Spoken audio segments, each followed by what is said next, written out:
Books are referred to as the knowledge-based elixir of the gods when it comes to learning. Through reading, you can look into people's minds, learn diverse cultures, and change your life. All these you can do by just sitting in one spot. In this video, I will share with you 8 life lessons from 8 excellent books that everyone should read. 1. If you have 2 frogs, eat the ugliest first. This lesson, which is derived from Brian Tracy's self-help book, Eat That Frog, implies that if you have 2 essential tasks to carry out, do the hardest one first. In the words of Mark Twain, if the first thing you do each morning is to eat a live frog, you can go through the day with the satisfaction of knowing that it's probably the worst thing that is going to happen to you all day. The idea behind this lesson is that when you carry out the most challenging task first, the satisfaction you derive from completing it will motivate you to carry out the other functions. Sometimes, as a result of the difficulty of a job, you may be tempted to drop it and move to another. However, for you to be more productive in life, you must discipline yourself to complete a challenging task at hand before moving on to the next one. The moment you give up on your first task and move to the other, there is a likelihood that you will keep jumping jobs all through the day, thus having a busy yet unproductive day. 2. Don't condemn and criticize people's actions. Instead, try to understand why people do what they do. In the book, How to Make Friends and Influence People, Dale Carnegie insists that you can change other people's behavior only by changing your own. Many times when it feels like someone is adamant to a bit of advice, the fault lies in your approach. Your message might not be out of place. However, the way you relate can make it offensive. It is easy to complain about, criticize, and condemn people's actions, but it takes a person of good character and self-control to be understanding and forgiving. The author, Dale Carnegie, urged that when dealing with people, individuals should remember that we are not dealing with creatures of logic. We are dealing with creatures of emotion, creatures bristling with prejudice and motivated by pride and vanity. 3. Get 1% better every day. James Clear, the author of Atomic Habits, defined habits as a compound interest of self-improvement. Many people believe that for you to be successful in life, you must take one mighty action. However, this book teaches that improving just 1% every day leads to dramatic results. According to James Clear's mathematical calculations, a 1% change yields 37 improvement by the end of the year. In almost every aspect of life, the focus is placed on the result. This is not the best way to be productive. James asserts that it is better to focus on processes and build systems because big goals can even be counterproductive.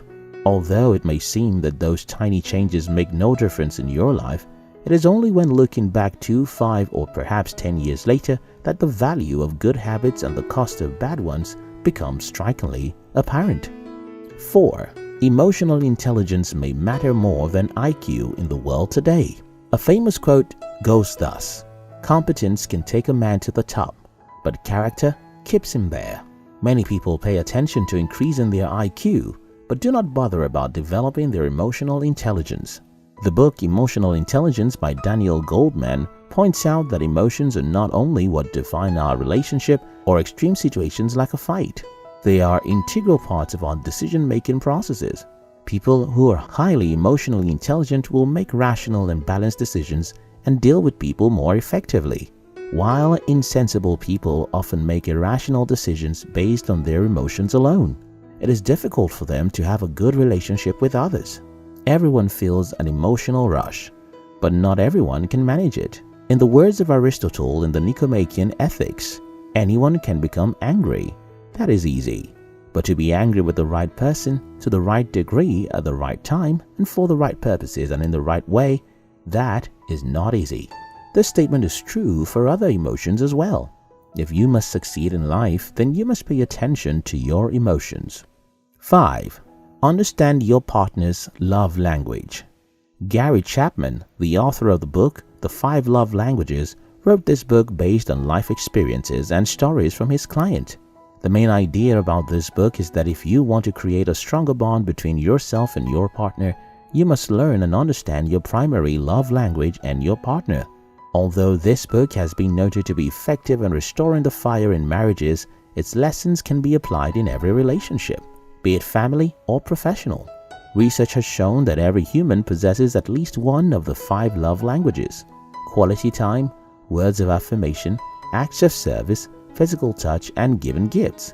If you can understand the love languages of those people around you and act accordingly, you will be able to build more durable and long-lasting relationships. 6. The key to a good life is not caring about more. In the book titled The Subtle Art of Not Giving a, Mark Manson posits that the key to a good life is not having the most expensive cars or having a fat bank account. It is showing concern for only the things that are true, important, and immediate. One of the reasons why people die early is because they worry about too many things, important and unimportant. Rather than channel your fears to every circumstance that arises in your life, focus on only the ones you can change and are worth your concerns. George Burns F. once said, "If you ask what the single most important key to longevity is, I would have to say it is avoiding worry, stress, and tension.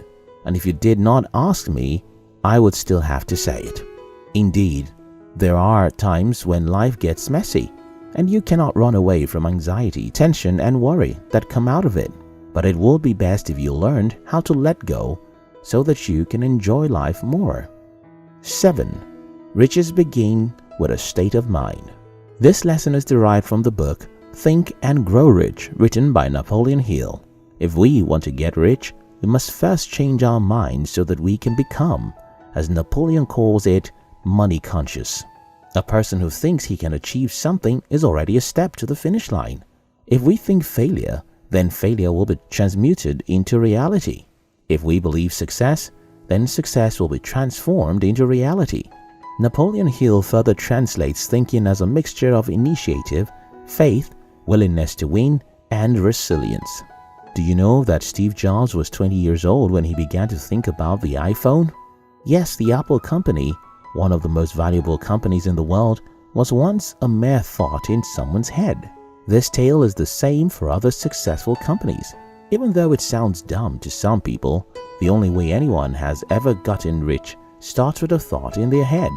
If you want to amass wealth, you must pay attention and be in control of your thoughts. Luckily, in the book Think and Grow Rich, several specific ways to think of wealth are shared. 8.